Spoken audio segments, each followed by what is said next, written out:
won Anson-Dart Treaty at Tansy Point. And his wife, my third great grandmother, Chais, was a Willapa woman, high status Willapa woman, and that's why I'm able to be with you here today. And it was said I'm the vice chairman of the Chinook Indian Nation. This is our flag here, created by Tony Johnson. Shows our connection with the wildlife, the sand of nature, and so forth. We have 5 tribes in our nation. On the Oregon side, we have the Clatsop and the Cathlamet. And then on the Washington side, Wokayakam, Willapa, and Lower Chinook.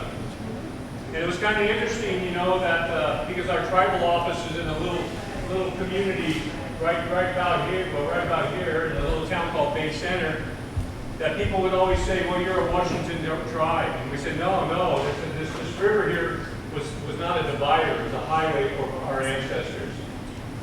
And so about 7 years ago, we were able to buy our treaty grounds. Our treaty grounds were very important to us because there was about 1,500 Chinook people there that day to witness it. And they made sure everybody that was Chinook was there.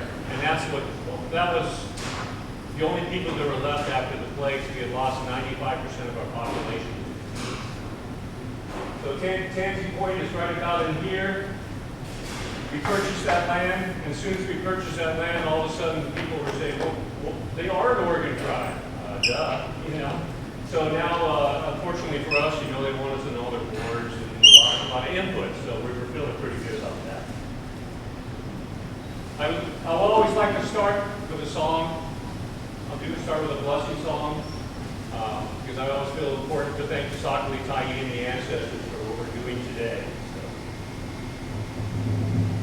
Ho, ho, ho, ho, hey, ho, ho.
he asked her, says, "Hey, do you have any food for me? I'm hungry. I traveled up the coast a long ways, and I'm real hungry." She said, "No, but I'll give you a net and you can go fishing." And so she gave him a net, and she told him, she warned him about, these different taboos, and said, and when you catch that fish, you can't cut it across. You got to cut it up the back, And so he passed that out the net. He ended up catching a little whale, And of course, he takes out his knife and he's starting to feel hungry. And he cuts across that whale like it wasn't supposed to, and all of a sudden there's this thunderous sound, and all of a sudden out popped a thunderbird. The thunderbird flew to the top of the mountain and laid some eggs out there. And when Thunderbird was gone, the giantess came by and she saw those eggs and she started picking them up, looking at it. She said, "Oh, these are bad." And she started throwing them down the hill. And as she was throwing them down the hill, of course, Chinook people were popping out of those eggs and stuff. And, but then Thunderbird came back, the giantess took off, and then Southwind went back down the coast, But like I said, that's where all the Chinook people came from. And if you listen in the late spring, sometimes late fall, the south wind will come off the coast and you hear that thunder and lightning coming back. That's part of our creation story. I always like this picture because it has just a wonderful photo of one of our canoes. This is Cloth Beam, this big one up front here, 36 feet long, 6 feet wide. It was a gift to us from the Clark family because during the Lewis and Clark commemoration, we made it feel real bad about when they stole from us for 200 years ago. And with the relationship with my cousin, he was chairman and so forth, we ended up getting Cloth Beam. We named it Cloth Beam because it was stolen on the south shore of the Columbia River there. And the gentleman that was the headsman in that village where it was stolen had no heirs, so we were able to use his name. And his name meant moon. Off Cloth Beam, the old Chinook word that meant moon. Can you hear me, or do I need to use a mic? Mic, okay. Illusion. So anyway, Cloth Beam's a wonderful canoe. Cloth Beam is, probably small scale on what our ancestors had, but it's 36 feet long, 6 feet wide, holds 12 polers, a few extra path polers for reserve, and we can carry a little bit of cargo in it. And we'll actually take that canoe out the Willapa, out in the ocean, and 4 days later we'll end up in Mia Bay. We'll stop at different places along the way. So it's definitely an ocean-worthy canoe, and it travels up to the north coast of Vancouver Island. It's traveled into the Sound, we go into Canada and all over, and I'll talk about that a little bit later. That's Cloth Beam. Behind its root, you just see its nose sticking out. So it was real easy to identify Chinook people back in the days because they were flattening their heads at birth, and they put them in those cradle boards, and they would be able to flatten the head when they're soft. So everybody that belonged on the Columbia River had flattened heads. If you didn't have a flattened head, if you're a round head, you just didn't come onto the river. And so it was just pure numbers. They ruled the river by pure numbers. It wasn't like they were out warring or anything. They were mostly traders, is what they were. They would go out that Columbia River, and they would hook a right, and they'd end up all the way up to southern Alaska, or they would hook a left and end up all the way down by northern California and trade, and that's what they did. But it was very easy to identify Chinook people. Our ancestors were compared to the pharaohs as how they ran the Columbia River, just like the pharaohs ran the Nile. Like I said, just pure numbers. There was probably in this area here, this Middle River area from Washougal down to down into the Willamette Slough and down in that Sobeys Island and so forth. They figured there's about 50,000 Chinook people here at one time. It was the most densely populated area in North America, even while the 13 colonies were being settled on the other coast. A lot of times what would happen is if you're a chief and you were from a tribe that wasn't on the Columbia River, they would actually flatten their daughters' heads at birth, hoping to marry them into what was going on so they could have that connection to all the wealth on this river. So like I said, we were traders. Captain Gray, when he came into the river, we brought them in. You know, there was you hear of a lot of shipwrecks down at the coast. Well, those are the folks that didn't wait for the Chinook to come out and bring them in, because our Chinook people were the first bar pilots that would actually paddle out in those canoes and hook up to those skippers of those ships and guide them into the Columbia River. So we had that first contact. Captain Gray was the first one to come in. And we were always known as shrewd traders. You know, it was well written by Captain Gray and the Astors and Hudson Bay people and Lewis and Clark well, not Lewis and Clark, they didn't have anything when they got here. But it was well written that when you offer Chinook one for something, they want three. So today when I'm out doing trades, I don't know if you can see it, but we got our canoe right down there. We're doing a trade with the Lady Washington, doing a reenactment. When I go up on the ship, I make sure I get three of whatever they're offering for my one. So it works out good. We want to make sure that the ancestors respect us like we respect them. And the Lady Washington, you know, it's flying our Chinook flag up there. It flies the flag, you know, just because it wants to tell the people the story of the Chinook and how we're battling for federal status. So whether they're flying in our river or flying down in California or Hawaii, they'll fly the Chinook flag. One year we were out there doing a trade, and we had the Hawaiian chieftain and the lady out there. My cousin was always threatening to take the lady, you know, and I was over at the other ship, and we were doing some work, you know, doing some trading up there, and the first mate answers his cell phone, and he tells the skipper on the Hawaiian chief, and he says, we got an issue on the lady. And he goes, what is it? He says, look over there. He said, the entire crew are in the Chinook canoes, and they're lowering the flag. So he did. He took over the ship for about an hour. It was a brand new skipper on the ship, so he was totally embarrassed. The old skipper was actually in one of our canoes, so we knew we had somebody who knew how to deal with it. But you know, something like that resonates throughout tall ship country, so people who really know if you come into Chinook territory, watch it. But when they come into our territory, they always lash their cannons into the middle of the ship to show they come in peace, and we had really good relationships trading with them. Then later on, Lewis and Clark came down the river. I always, when I'm talking about it, I usually call them Clueless and Lark because they're coming from the wrong direction. Because we'd already been dealing with the Bostons coming up the river for over 3 decades, and all of a sudden these guys are coming down the river. And when they came down to us, you know, I mean, they were a little more pitiful compared to the people we've been dealing with, because at that time when they came and saw us, a lot of our people were wearing bib overalls and British officers' jackets and had flintlock rifles. So, you know, we have more wealth than they had at that time. But we did save them. You know, we saved them, you know, from starving. It was kind of an interesting thing that when they got down to that dismal niche and they were hunkered down for 3 days, the Chinook people couldn't figure out what was going on. So it was a skipper from the Cathlamet on the Oregon side. It's about 4 miles across there. And he came across in a big canoe, and he was standing in the front of the canoe, and we came up to him and we offered him some salmon. They didn't want the salmon, so they wanted our dogs, you know, to eat. So that became a whole joke during the commemoration about them wanting to eat our dogs and not the salmon.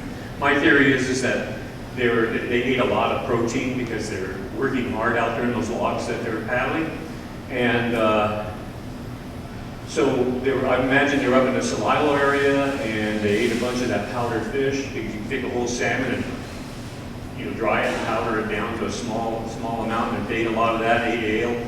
They probably got sick off of it when it swelled up in their stomachs. They look down and they see those Thule salmon that are changing colors at that time, and they probably just sit down, this fish is bad, and they swore off this. This is actually a replica. It was a picture of when they visited the Capitola village down there by the Ridgefield Wildlife Refuge. There's 14 houses there and 900 Chinook people living in there.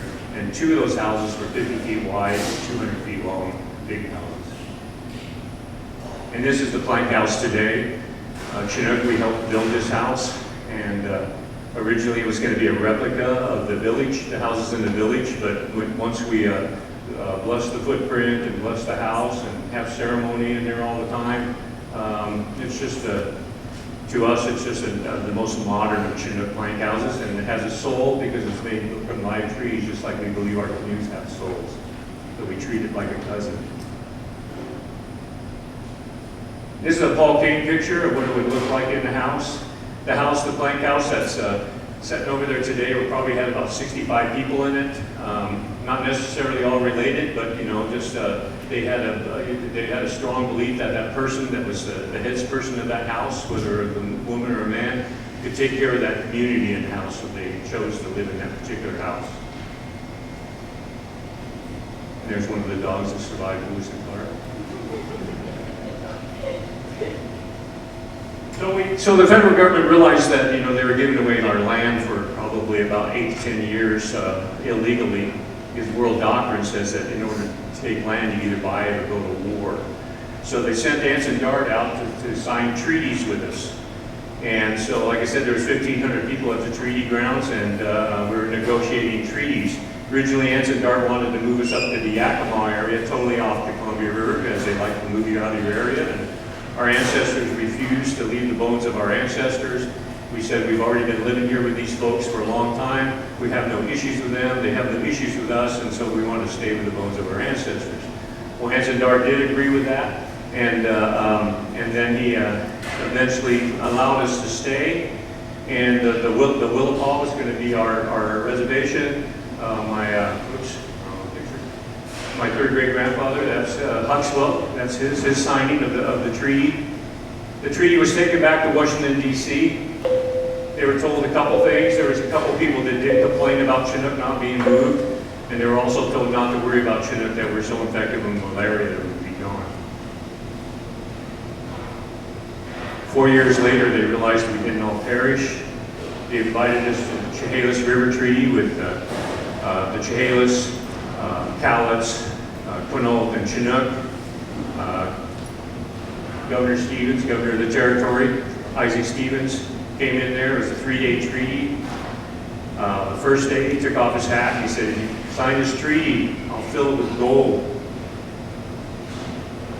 We told them we had a treaty and they needed to honor that treaty. Because this treaty here that day was going to move us up onto the Quinault reservation with our enemies of thousands of years, because they like putting warring tribes on the same reservation. By the third day, he said, see those ships we came in on out there? We're going to put you in them and take you out and drown you if you don't sign the treaty. The ancestors refused, and Anson Dart left, so we ended up without a treaty. But we went back to our homelands on the mouth of the Columbia River. So we probably suffer from that today a bit because we're not fairly recognized, but culturally we're rich, you know, because we chose to stay in place and not to move and become somebody else. We've always been treated as Indians. You know, we don't have federal status today, and we fight for that, but we got a long history of being treated as Indians. 2 treaties, they identified us as Indians. We've had fishing rights as Indians, and our aunties, great aunties, and great uncles went to boarding school. And this is my, oops, there we go. My great auntie right here, Elsa, she went to boarding school up in Tacoma.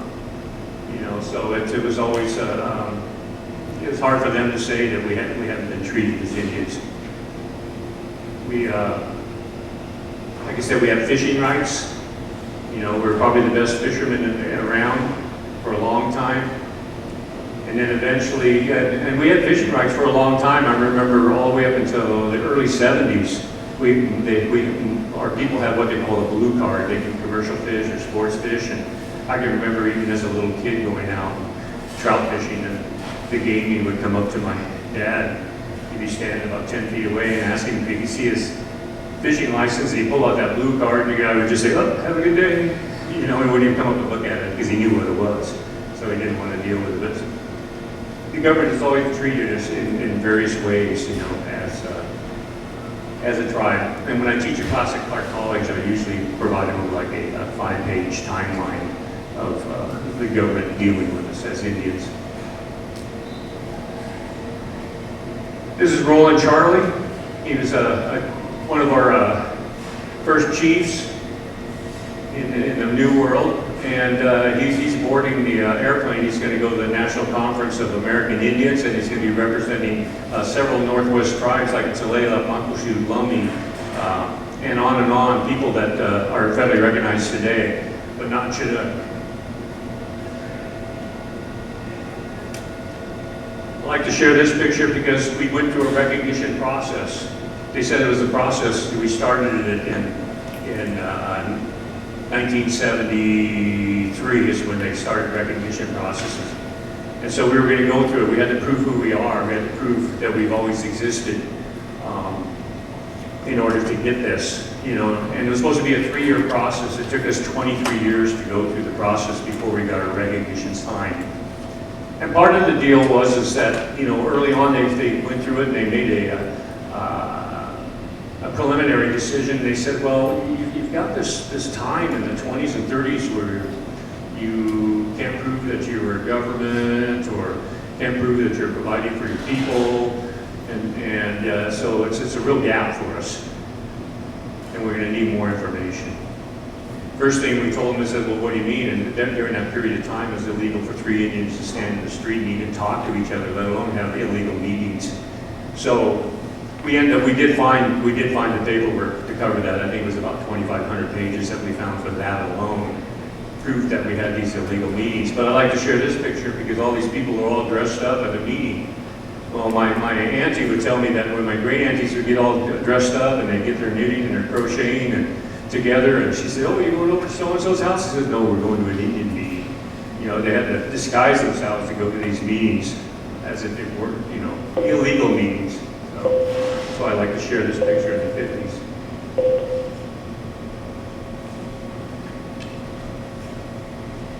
This was a great day in 2001. Kevin Gover here was the head of the Bureau of Indian Affairs. He was an Indian law attorney, and when he took over, his office told him not to recognize Chinook. He said that can't be right, so he got a couple of attorneys out of the solicitor's office and went through all of our documentation, told our counsel to come back to DC in 48 hours and not to tell anybody, because we knew we had some opposition out there. And he signed our recognition that day. And we were very happy about that. But we did know there was a 90-day appeal process, so we had to wait it out. And on the 89th day of a 90-day appeal process, that tribe, they wanted to put us on the same reservation with appealed our recognition. And this was under the Clinton administration. And when they appealed it, they held it up long enough to get it into the Bush administration.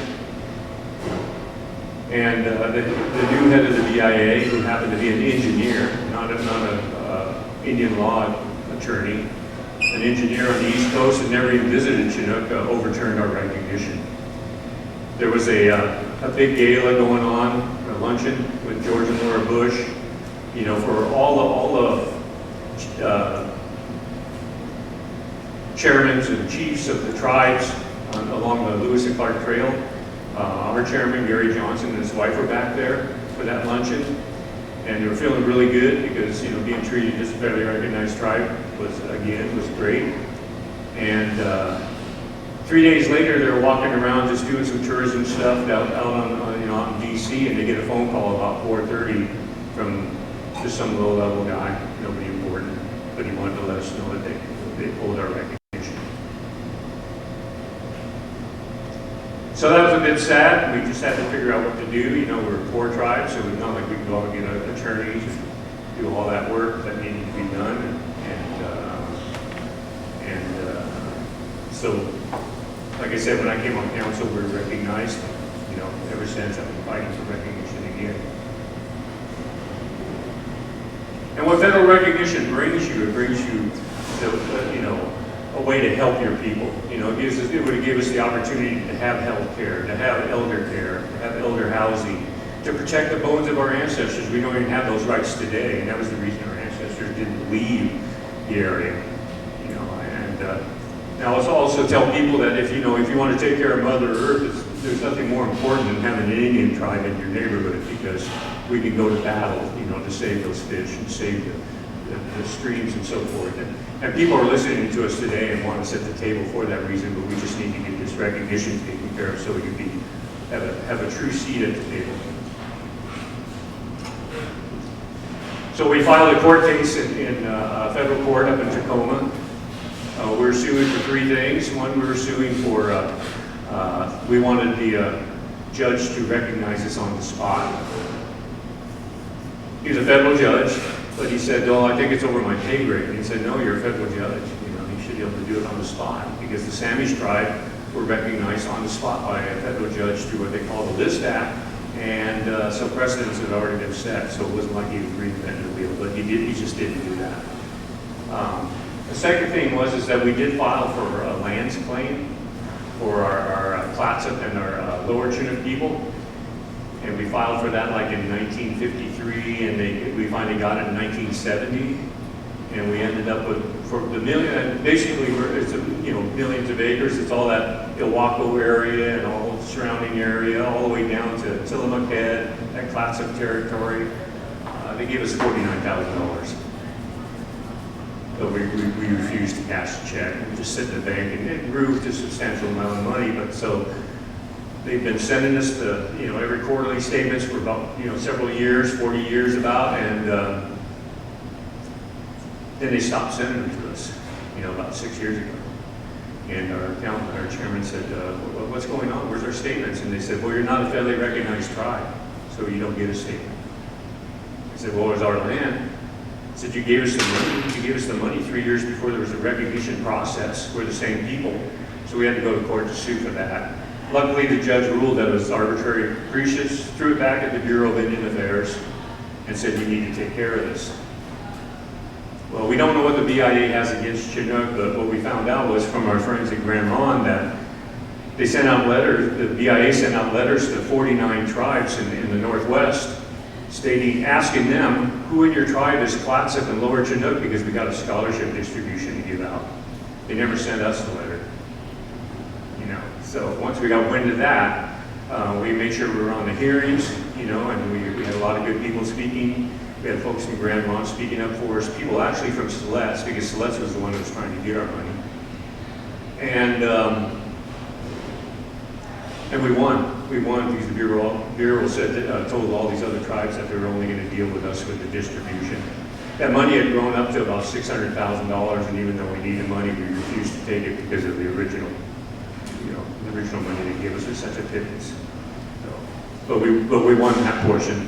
The other portion of it was that after we went through the recognition process, and believe me, we worked hard, our people worked hard, we submitted 8.5 feet of paper, for our recognition, just to prove that we were Indians. Well, the Bureau of Indian Affairs decided that, this system's kind of broken, it's kind of way too challenging for folks, and so on, and we did it successfully. So we're going to change it. Well, early on, we were told that, Chinook would be a poster child for the system because, we get through it, even in the old way. And they modified it, made it a little bit easier for tribes. You didn't have to have that continuation during those years where it was illegal to have meetings. And so they put out a call, and they were going to describe the whole system to us, and they had like 179 people that could have been on the call on what the new system was going to look like. And I made sure I got on early because I wanted to make sure I was in and be able to talk. And the gentleman from the Bureau came on, and he said, "There's only 2 people on this call. You don't mind if I ask you who you are?" And of course, myself, the vice chairman of the Chinook Nation, and our chairman, Tony Johnson, were the only 2 people that answered the call. So he said, "Well, I'm going to start talking about this, and you can stop me at any time." And about 5-10 minutes into it, Tony stopped him. He said, Will Chinook be able to re-petition?" And he said, "No." Once again, what's the BIA have against Chinook? So we're suing for the right to pre-petition as well. Not that we want to go through that mess again. We just want to be recognized. And so we're waiting on that. We're waiting for that all to be settled out so we can appeal it and go into the Ninth Circuit Court and ask that judge to recognize us on the spot. Another way you can get recognition is through bills. Brian Baird, when he was in office, Representative Brian Baird, he tried to get a bill through, but the senators wouldn't pick it up. Today we have another bill out there, and we actually put it in the senator's hands in January and said this bill needs to be passed. You know, and they haven't acted on it yet either. You know, but we're out there talking to a lot of folks, and we're drumming up a lot of support. And I don't know how they don't. We're taking a high road right now. And I think eventually we're going to have to do some public shaming.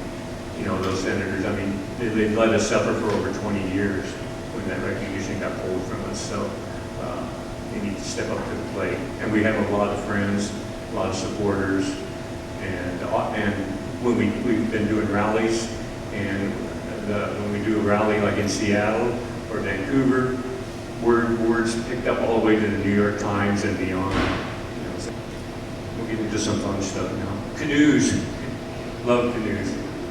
Like I said, this is cloth bean. This is the day it was gifted to us by the people from the Clark family. It was a wonderful day. You know, I can remember during the whole Lewis and Clark commemoration, I remember one day we met Bud Clark up here in the Washougal area, and they're in their logs, you know, as they come down. And of course, we're in our little canoe doing circles around them and so forth. And we're talking to the people out there, and I said, Bud, you want to get a Chinook canoe? Oh, I'd love to. So we got in a Skogwaller, a little canoe, and we, you know, holds about 6 people, and we paddled across the Oregon side and back. And from that point on, when Bud was being talked to by the community, and people say, hey, tell us about your canoe. And he'd say, no, those are logs. Chinook have canoes. So it was a wonderful day. But we brought this canoe out right. You know, we blessed it, and Cloth Mean will take care of us. And the great canoe, like I said, it's ocean worthy. Our ancestors would go out in 50-foot canoes, and it was said that some of those canoes could carry 7 tons of cargo.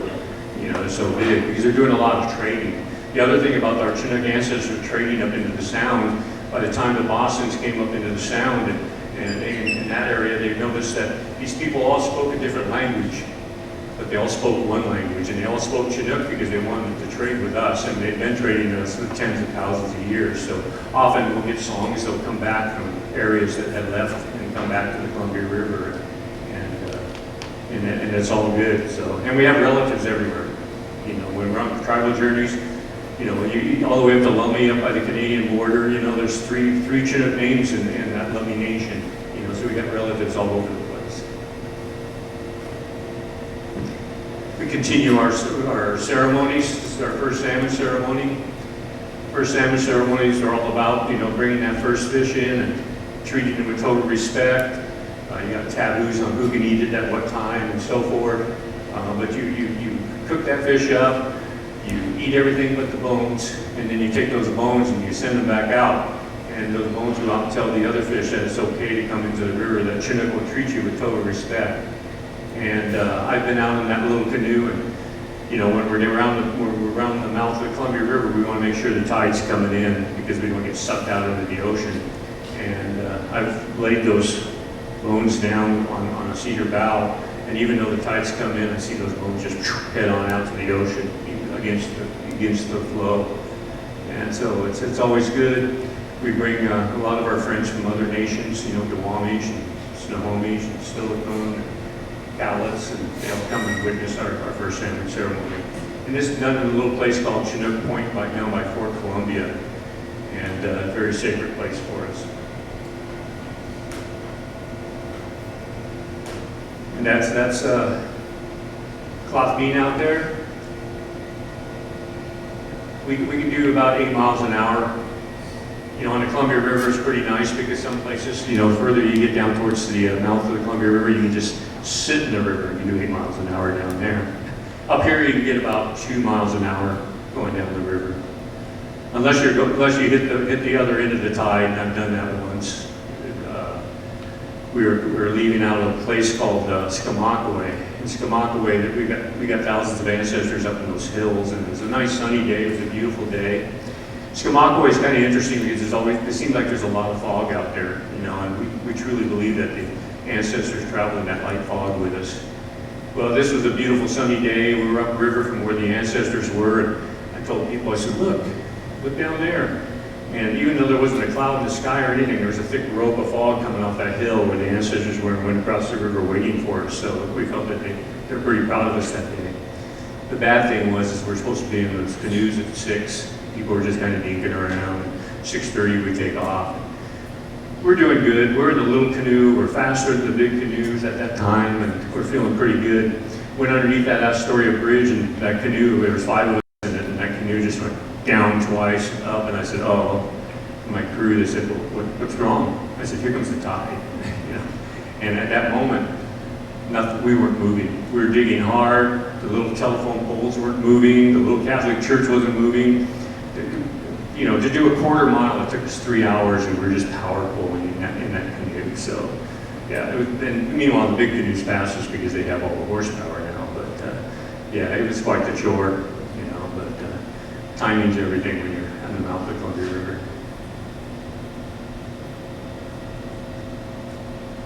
Like this little canoe down here, that's Skockwall. Skockwall's a pretty nice canoe. It's one of our first canoes. Skockwall means lamprey eel because we feel like climb the falls like a lamprey eel. And we were on a journey up by Nia Bay, up by the Macaw, and we're leaving. We left at 4 o'clock in the morning just so we can get the push from the ocean. So we left in what they call slack tide. Sun came up, and you know you're about 2 miles off from the the U.S. border, and a few miles off the Canadian border, and it was looking pretty good. There were some waves out there about this high, a little further out, but not where we were, so we were feeling pretty good about it. And Coast Guard came on, and they said, well, we know we can't tell you what to do, but you know, it looks a little rough out there. You may want to turn around, and we were feeling pretty good. But then a couple of the tribes ahead of us turned around, so we decided to do it. And by the time we turned around, our push came in, and we were in that little canoe, and for a mile and a half, we're going over 14-foot swells, one after another, just big rollers. And when you're in Skockwall, you got about that much freeboard, you know, from where the water is. So, but Skockwall took care of us. And then this other one is a picture of us landing in Quinault after going up the river up the ocean about 3 days. We'll stop in a village every day. So we're landing in Quinault. We always pick up our canoes up on the shoulders and pack them. And it takes about 40 people to carry our canoe, and they're all and even with 40 people under it, you still feel like you're the only one packing anything. It is pretty heavy. It's a big canoe, and but it's all good. It's all good being able to. So what canoe journeys are all about? You'll have a host tribe. Sometimes, like I said, they host in Canada, or they'll host in the Sound. This coming year, we're finally going to be on journey again. We're going to be going to Muckleshoot, so we'll probably go out the ocean, around the Horn, down to the Olympia area. And as we do that, we go and we stop at every village along the way. So you'll do about 28 to 40 miles a day, 8 to 12 hours. And when you come to them, you just tell them you're tired, you're hungry, you've come a long ways, and you want permission to come ashore. And they'll grant you permission to come ashore. They'll tell you they got a snack for you, and they'll get you a shower, and then dinner, and then afterwards, you show your gratitude with some singing and dancing, maybe some gifting. And then the next day you pick those folks up and move on. And you just keep doing that. And other folks are doing that out of Canada. And there's one tribe that takes about 26 days to come out of inland Canada down to Seattle. And they'll paddle back. But, so they're coming from all over the place. And then, so by the time we hit, like if we're hitting the Seattle area and we all come together and we land for that final protocol, you take turns from the furthest away to the nearest on, asking permission to come ashore. In the last few years that we've done this, there's about 110 canoes arriving. There's about 10,000 Indians that these people, the host tribe needs to take care of. They need to feed them, put up ward pots, showers, and on and on and on. So, but it's a great deal. A few years ago, a little village called Bella Bella up on the northeast tip of Vancouver Island hosted, and we're kind of wondering, they didn't have the money to host these big numbers of people, so they planned 5 years ahead, and they had a skippers meeting, and during that skippers meeting, our skipper stayed with this lady, and this lady handed him 2 stacks of paper. And he goes, well, what are these? He goes, these are resumes of my daughters. We need young Indian men to marry our women because we're all related. So that's why they were hosting. They didn't have that traveling that went on for tens of thousands of years going on to keep them going. So, because they only had like a mile and a half of road up there, and 1,500 people living in that fishing village. You know, so and it was a wonderful old school protocols going on and so forth. But people have different reasons for canoe journeys. This was about half the canoes that were landing in Suquamish during the 20th anniversary. The other half are on the other side of the bridge, but it just give you kind of an idea of all the folks that are landing. And these folks travel with, you know, their aunties and children and everybody else. So like I said, there's about 15,000 people showing up nowadays in these people's backyard to be taken care of. So. And of course, this is my, there's two pictures of my granddaughter. You know, she always refers to me as Choopy, Grandpa, and Grandma's Chicha. And it was kind of interesting when she was going to school, you know, all throughout school when my daughter and son-in-law were having parents-teachers meetings. The first thing the teacher would always ask them, who's this Choopy and Chicha?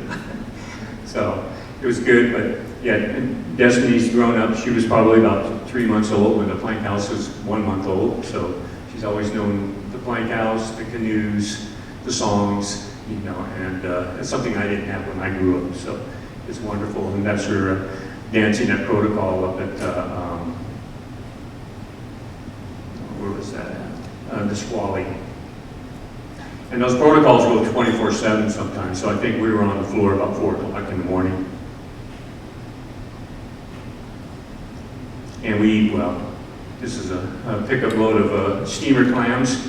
Suquamish knows how to do it. Usually when we arrive, you know, they're spit cooking salmon, and they'll take these steamers and they'll put a bed of rocks down there, and then they'll put like a few cords of wood on top, and they'll get those rocks really hot, and they'll fan that fire down in there, and then they'll put the steamers down, and put the crab on them, and the oysters and everything, and they'll cover them up, and they'll just let them cook for dinner. And so we get fed well when we're on travel journeys. That's part of our canoe family. I think probably about 60% of them, but yeah. There's a lot of good singing and dancing going on, and a lot of good people. I like this picture. This is a picture from several years ago. This is up at, those are people from the Macaw, Nia Bay, and that orca whale came up between their canoes, so let him pet him. So, and it's often the wildlife goes crazy when those canoes are out there. You know, we've had dolphins follow us, and whales follow us, and just all the eagles. The eagles definitely love the canoes being out on the water. And we learn all of this from our ancestors and our elders. You know, we make sure we record it. We're recording it now. You know, in the past it was just passed on. This gentleman here, his name is Sammy Pickernell. He's who I was named after. He was my father's childhood friend until the end. And we took him over onto Long Island in the Willapa Bay, and he's telling us about when he lived with his chicha, his grandmother. They were the last two people to live on the island, on Long Island. And he was telling us about how when he used to hunt seals, you know, diving down for seals and so forth. And he remembers the day that his grandmother got the letters telling them they had to move off Long Island, that they were turning into the refuge. So he was one of the last folks to live there. And Oma here, she would tell stories about her grandmother was a bar pilot, you know, carrying on that tradition of the ancestors, guiding those ships in. And Oma was just, you know, these people are, you know, our instructors, our encyclopedias, you know, and being in the plank house, you know, when I'm always speaking in the plank house, I always tell people that these are the first colleges in this territory. That's where in the winter we sit around and be able to tell those stories and learn from those folks. Charles Colte, he was a Willapa man. Franz Boas came in, and Charles told a lot of stories, and Franz Boas recorded them, so we have those stories today. And then, of course, Chais, my third great grandmother there, she was also living in Big Sin at the same time as Charles. and she's been well recorded. She made those wonderful baskets, you know, the climbing baskets, and I proudly say that I have one of those climbing baskets that's in excellent shape that she owned. This is a Curtis photo when Curtis came around and was taking pictures of Indians all throughout the United States. And it's on the beach down there at Bay Center, and I have a little house down there that I can walk about 8 of a mile, stand on that beach where she's standing right there. Oh. I guess, are there any questions? Yes?